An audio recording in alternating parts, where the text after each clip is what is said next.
Welcome to math classes. हम solve करने वाले हैं क्लास 10 के एनसीईआरटी के एक्सरसाइज 8.3 का क्वेश्चन 4। Prove the following. उसका फिफ्थ क्वेश्चन हमारे पास दे रखा है cos a minus sine A plus 1 divide by cos a plus sine A minus 1 को cos a के प्लस cot a के टर्म्स में प्रूव करना है। सबसे पहले हम एलएचएस लेंगे, तो एलएचएस हमारे पास ये है। अब हमको प्रूफ किसके टर्म्स पे करना है, cos a के और cot a के टर्म्स में।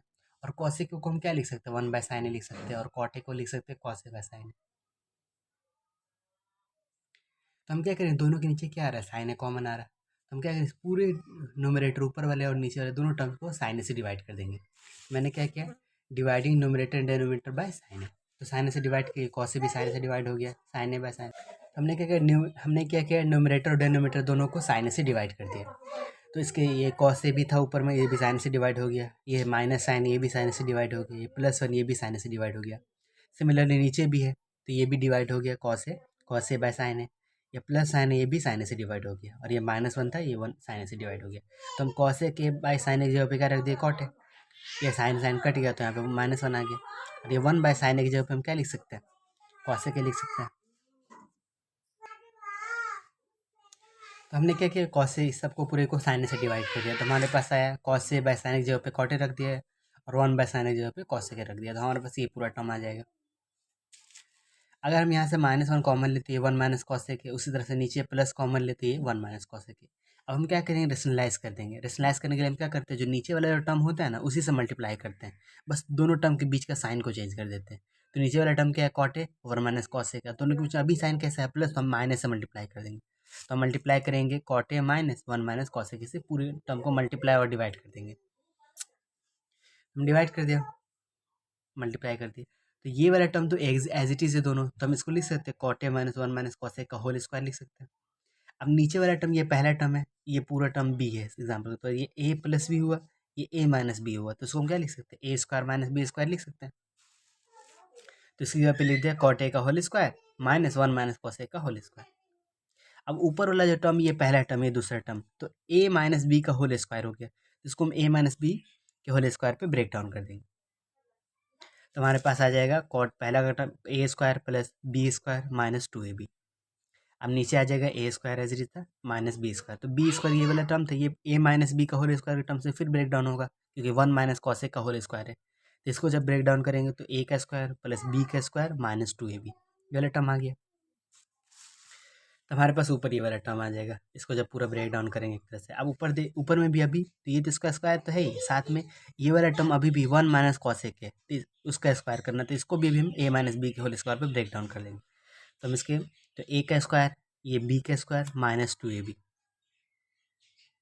ये वाला टर्म तो एज इट इज़ था तो ऐसे लिखा हुआ है, और नीचे वाला टर्म जो था एज इट इज़ लिख दिया। ये तो हमारे पास ये पूरा टर्म था।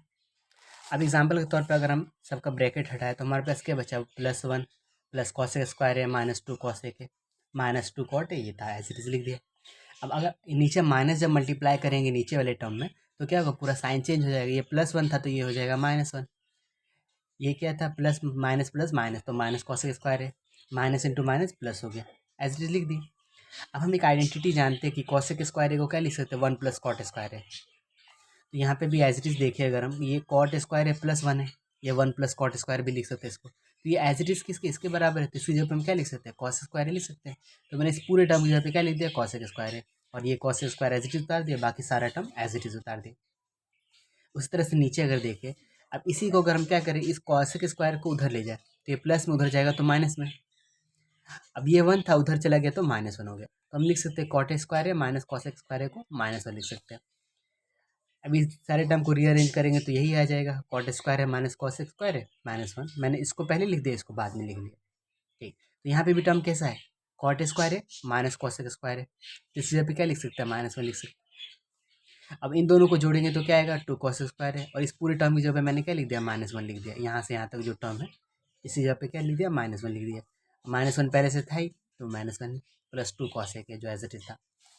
अगर हम ऊपर से इस वाले पूरे टर्म से अगर हम -2 कॉस के कॉमन ले लें, क्योंकि इसमें भी 2 है इसमें भी 2 और कॉस के दोनों में, और मैंने -2 कॉस के बाहर निकाल लिया।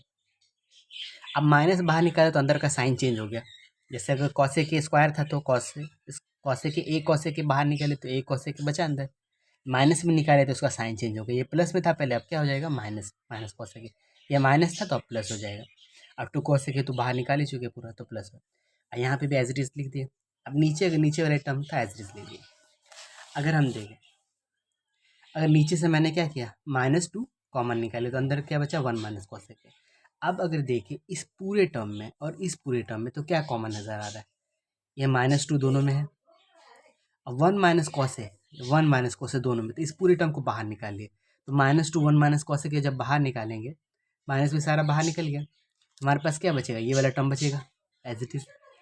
ये वाला पूरा टर्म भी बाहर आ गया, ये भी टर्म बाहर आ गया, तो हमारे पास बचा cot A, cosec A plus cot A. और नीचे भी सेम ही टर्म था, तो ये पूरा टर्म कैंसिल आउट हो गया, तो हमारे पास आ गया cosec A plus cot A, जो RHS था, जो हमें प्रूफ करना था।